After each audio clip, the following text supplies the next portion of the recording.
morning. Thank you for that warm welcome.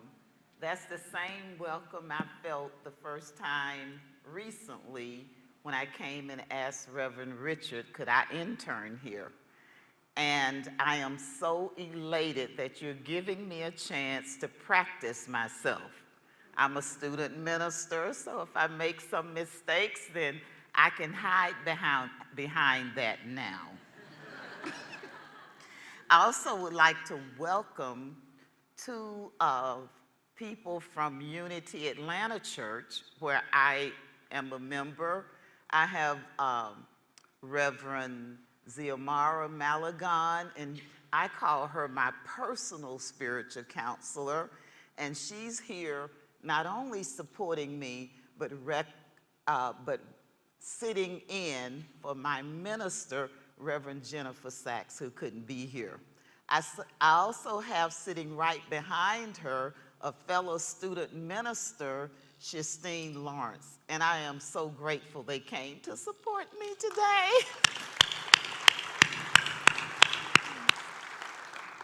So I will tell you that answering the call, when I think of answering the call, two people come to mind. And the first one is the Bible story concerning Moses. And it's found in chapter 3, verses 1 through 22, if you like to read it later for yourself. But most of us have heard that story. Moses was called by God to go to Egypt to free the Israelites who were in prison at that time. At first, Moses was startled and asked God, "Who are you talking to?" Then he asked God to get someone else to do it because he was not an eloquent speaker. God provided an answer after he's actually talking to the God within himself, but they went back and forth, and he said, and God says, "Why don't you get your brother to speak for you?" And I guess Moses finally said, "Yeah, good idea." So he decided after the conversation that he would go to Egypt and free the Israelites and begin their journey to the promised land. Now, I must admit, I'm standing up here shaking in my boots. I came this close to calling Reverend Richard and saying, "Can you send someone else to do this?" And I imagine him saying, "Mary, I can't send anybody else to tell your story. You have to tell your story. You answered the call."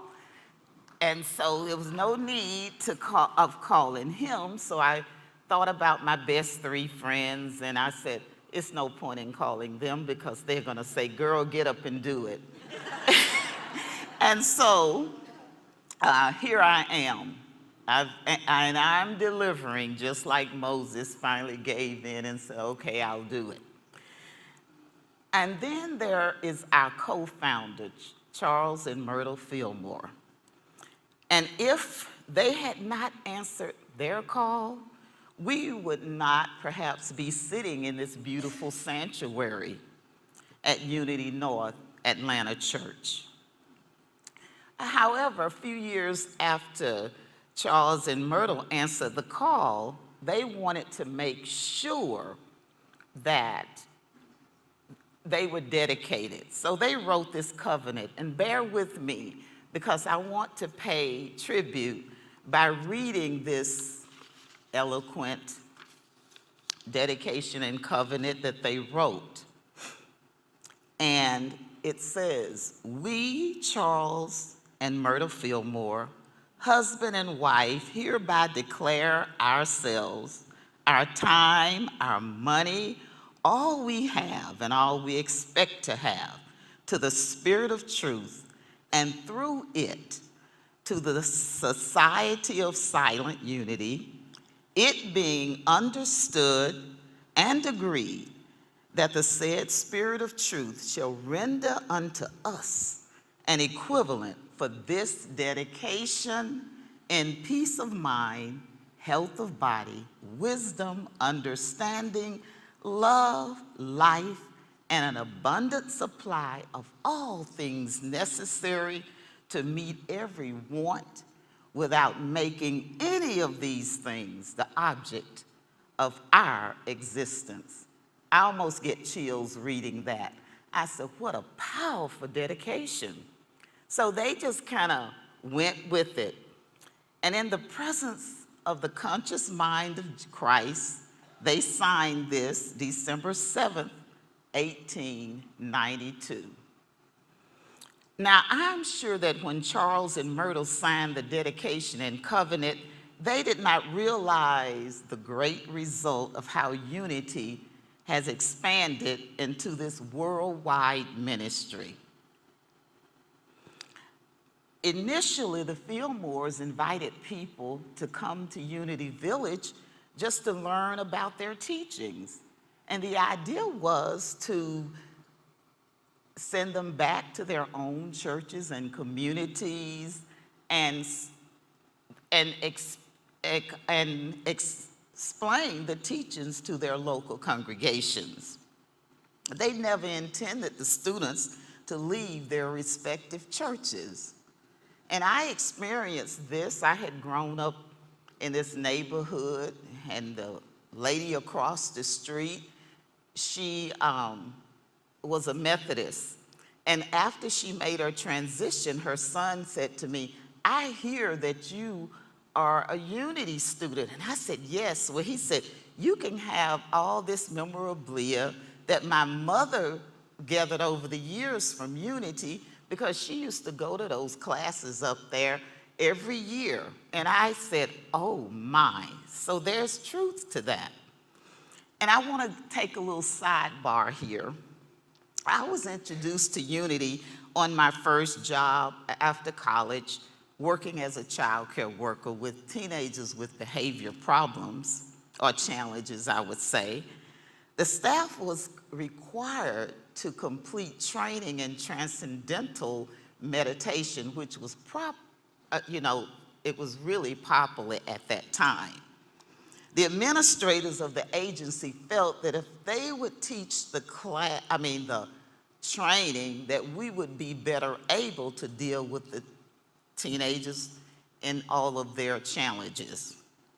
And I said, wow, this is great, because I had taken a class at the university in relaxation. And a fellow staff member said to me, she said, I know a church that meditates during the service. And I said, really? And this piqued my interest. And she told me where to find the church, and I went because I wanted to see what this was about. And immediately I felt at home. And Myrtle Fillmore also caught my attention. And later on, I warmed up to Charles, because I'll just say, Atom Smashing Power of Mind, I think I've read it 5 times, and I still don't quite get it. But Myrtle, being the motherly, warm person, came through to me because she had experienced a healing. And by the time I'd made it to college, I had experienced a lot of sicknesses. And by meeting Myrtle Fillmore, I decided, well, I can manifest healings also. So I believe that my life has been extended, of course, by seeing my body whole and well, affirming and knowing that God is my health. I can't be sick. And perhaps you have heard that many are called, but few are chosen. Something about that statement did not quite resonate with me. So I kind of put my take on it. I believe that we're all called. Some choose to listen or answer. And I believe we're all called to more than one thing. And whatever that thing is for you, I say go for it. We are all called to be a greater expression of the Christ.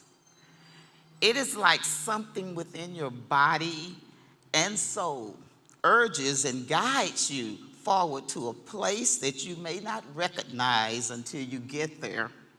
It may seem like a mystical journey that you're on to reach your destination. Please allow me to share with you how I answered the call of my soul. I can tell you up front that my journey was not straightforward. And I said to one of my friends, it was circuitous and roundabout. And she looked at me and said, Mary, just say, you came into this ministerial thing sideways. And your friends always seem to know you better than you know yourself, and they just tell you like it is. I said, okay, I was leaning to the left, leaning back, forward. I really didn't come into this thing straight. Looking back over my journey of the soul and asking why it took me so long to leave Egypt, and I'm gonna call Egypt that comfortable place.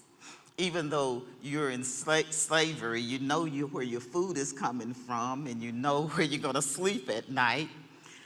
And I'm gonna say it's that place where you're comfortable.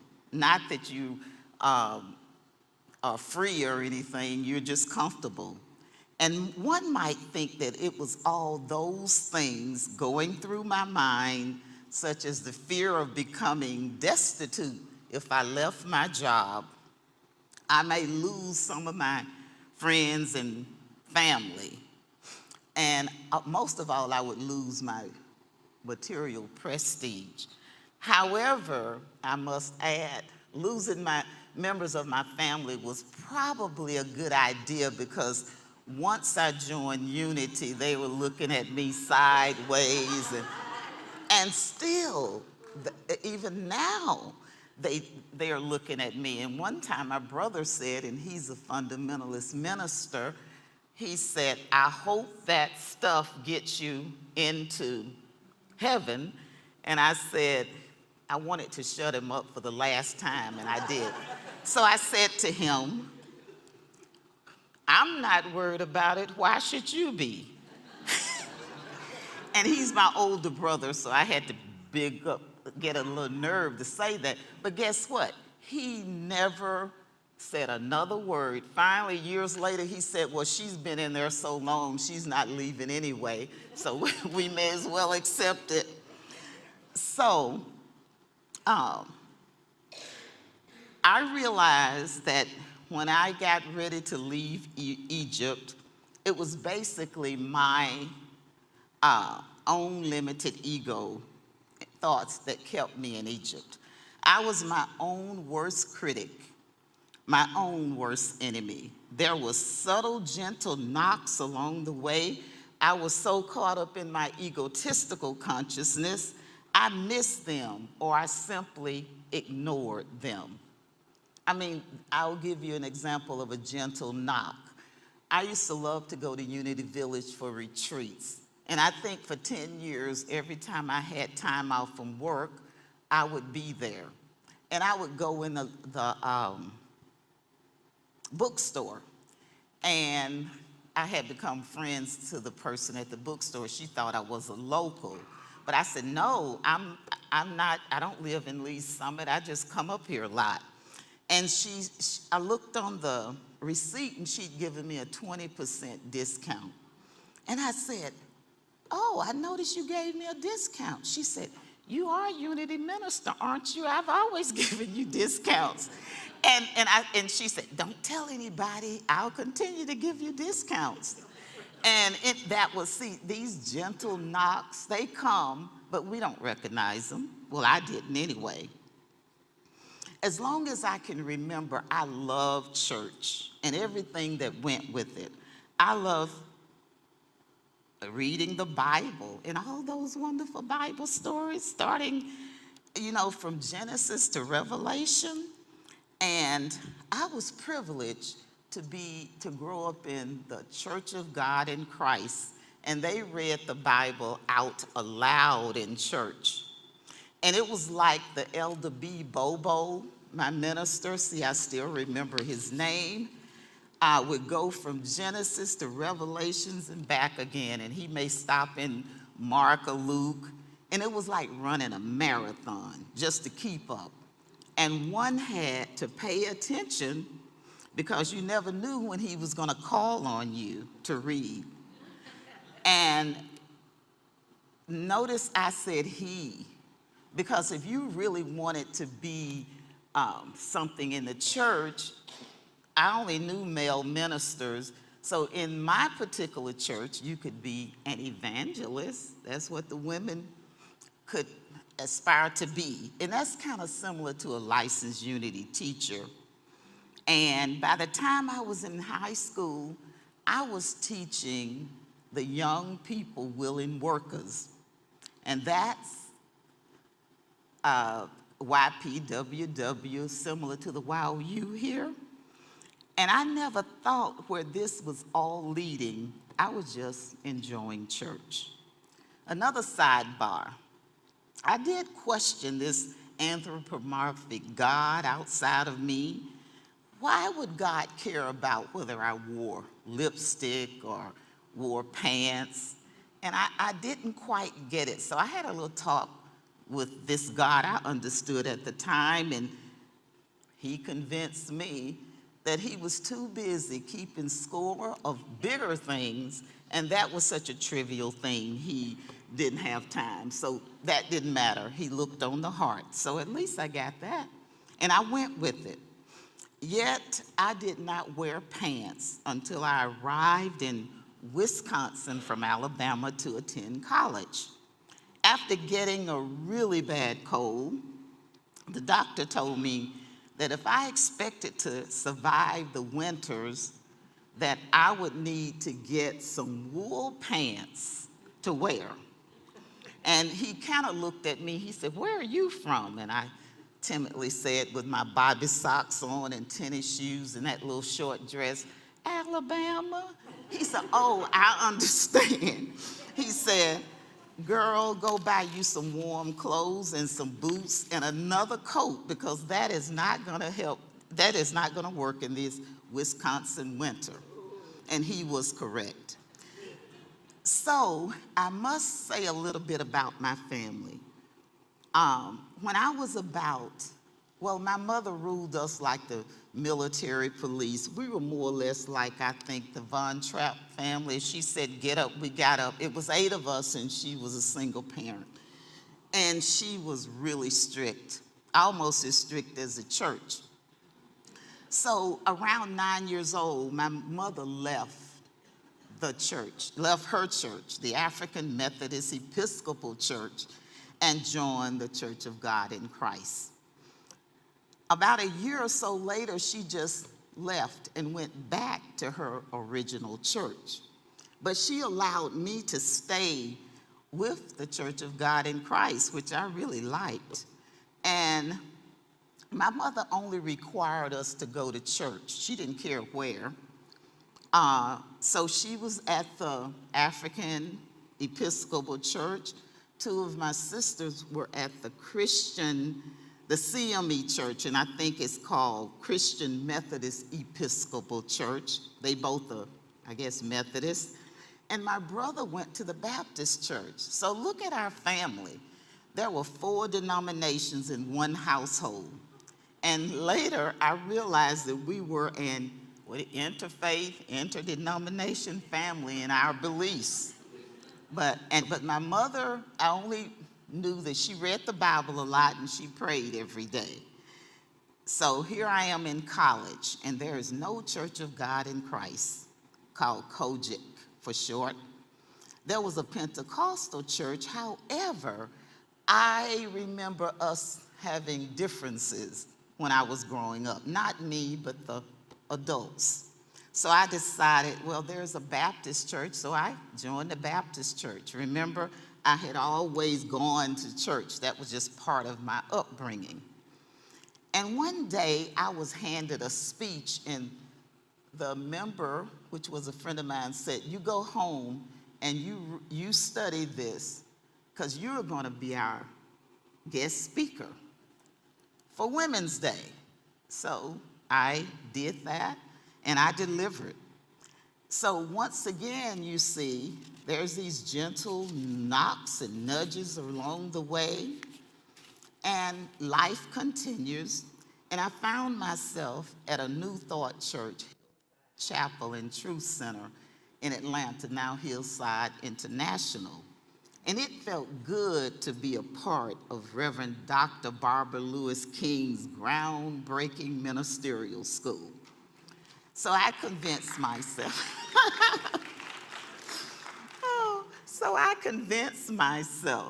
that I wasn't gonna train to be a minister. Well, I would just get in the counseling part because that's what I did in my professional job.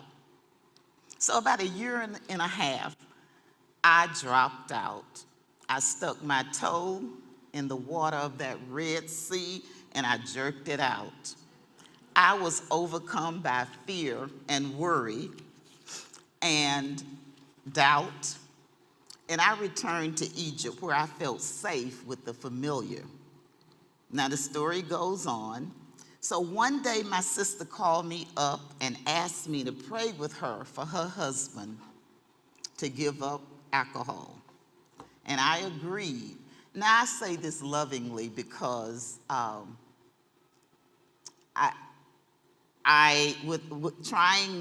now without judgment, but back then it was with a little judgment. So my brother-in-law and I had a very good relationship. And I personally thought, and forgive me if I offend somebody, that he was a happy weekend alcoholic. And so sometime later I have this dream, and I have a lot of dreams, that I was visiting what I call as my home church, which my mother attended until she made her transition. And there was standing room only. Everyone was waiting for my brother-in-law to get up and give the sermon, but he was too drunk to do so. He began to beg me to do it. Now, we are all the way in the back of the church. And at first, I was startled, like, me do it? That's what you're supposed to do. And he said, Mary, go on up. And finally, I made my way, and I could hear the other people in the audience saying, Mary, go on up, like a choir. And I went on up there all the way from the back, and I got on the platform, and I said something. I don't remember what I said, but what happened is I got a standing ovation. And my drunk brother-in-law said, sis, I knew you could do it. And one strange thing, that my sister was not in the dream, and she was one of those main lay leaders in the church. And I thought that was strange. Anyway, I called her up and I said to her, and I told her about the dream. I didn't tell her she wasn't in it, because she may have become a little annoyed or jealous, I thought. So I said to her that I felt her husband was being called to the ministry, and his drinking was a cover-up as part of his denial. I said for her to be patient. Now, you might see where this is going, but at the time, I didn't have a clue. So 10 years later, I was a newly licensed Unity teacher standing on the podium of Unity Church of Light in St. Charles, Missouri on Sunday morning. It was right before my second talk of the day, and I looked over that church and it was packed. My sister had long made her transition. My brother-in-law was still a weekend-only alcoholic, and there I stood. Oh, it was me who was supposed to become a minister. Duh, I had projected that story really well on my brother-in-law. One would think I would have flown into ministerial school at that point. Oh no, I found every reason not to. I told God, and I must tell the truth here, that I was not going to leave what I was doing to take off and go to some, please forgive me, God-forsaken place for 3 years to become a minister. So I felt a little guilty, and then I had the nerve to bargain with God. And I said, if I could find a way to do it and not leave home, maybe I would. In my ego-limited mind, I just knew that would never happen. So again, life gives us opportunities. So life circumstances afforded me the opportunity to be a roommate with the person who was helping the late Reverend Dr. Ruth Mosley plan, organize, and expand the Unity Urban Ministerial School as it is today. And I said, okay, God, you have a sense of humor. So here I am, training to become a minister online and from my home. Interesting. Eventually, I made my way out of Egypt with the help of Moses, my deliverer within, made it across the Red Sea, and surrendered to God in the wilderness. I am headed to the promised land and finally answering the call of my soul.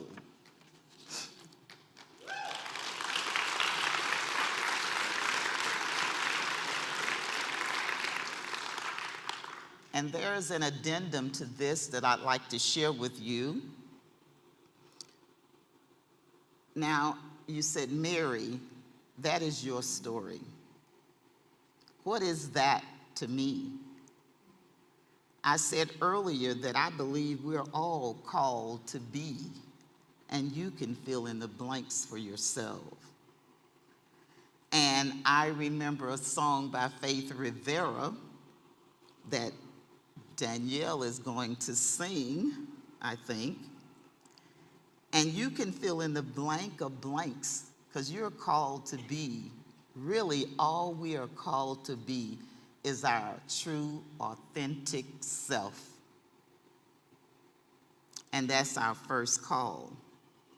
Know that you have the power within you to raise the vibration and energy on this planet, whether you to a greater expression of your Christ self.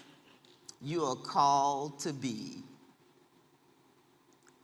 kind, loving, forgiving, to honor your oneness with God and each other.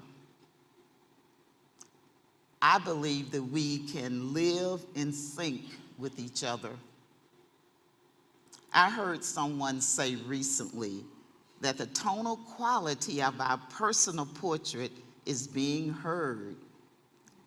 It vibrates and resonates throughout this planet and permeates the whole world and all beings in it. They further said that love is the healer, forgiveness is the medicine. But we know that the greatest of these is love. Now it's your choice. You are called to be.